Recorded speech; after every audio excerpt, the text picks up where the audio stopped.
The Massachusetts Business Roundtable is a nonprofit public policy organization made up of CEOs representing Massachusetts business and industry.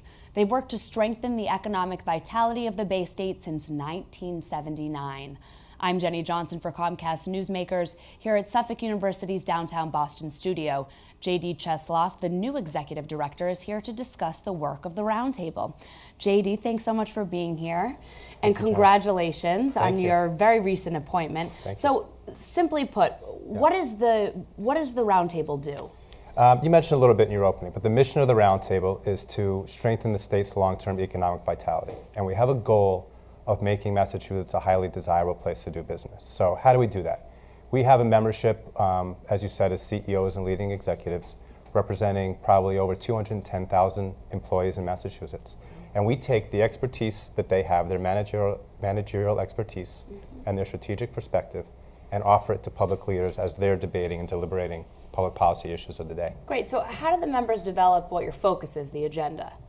We convene them in a variety of ways. So we have board meetings, we have task force meetings, we bring them together in small groups, large groups, different industries, industry sectors, and just have a conversation with them about doing business in Massachusetts, and generally themes arise. So I'll give you an example. We've been convening them over the last couple of years, and regardless of the issue that we brought up to them, they were talking about science, technology, engineering, and math education, STEM education.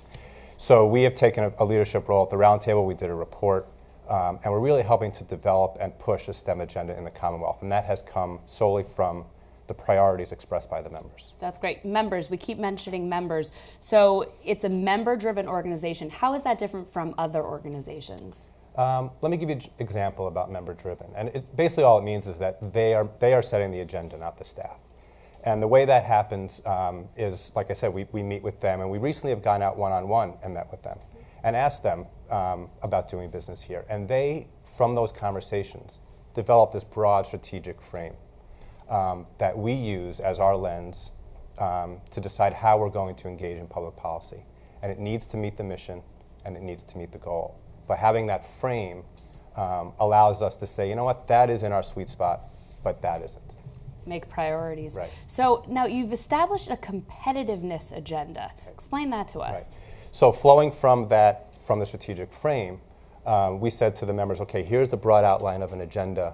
What more specifically should we do underneath that agenda? And we formed this competitiveness task force, which developed a competitiveness agenda. And they basically settled on a very simple premise for an economic development strategy for the state, which is let's focus on what we do well, and let's refocus, or let's invest in what we do well, and let's refocus on our competitive disadvantages. And then they took those two categories and broke them down into three buckets. So for example, our competitive advantages, human and intellectual capital. Obviously the education of our workforce is a huge competitive advantage here. They talked about health, the health of the workforce and our access to health care. And they talked about the quality of life here. Forbes magazine ranks Massachusetts #1 in quality of life in the country. So those are all good, that's good stuff. Then they talked about the challenges to doing business here, and it broke out into three buckets as well. Cost of doing business, and you hear about healthcare and energy and those kind of things. They talked about it being a very complex state to do business. It's hard to get things done. They talked about that as the cost of doing government. And then they talked about attitude, the relationship between the public and private sector that we feel could be improved here. Well, it's important work to bring and keep all the businesses here in the Commonwealth. So you're an experienced public policy expert. So as you begin your time here as executive director, is there one particular concern that you'd like to see addressed? The one the members have really focused on is this perception issue. There is a perception that Massachusetts is not a great place to do business.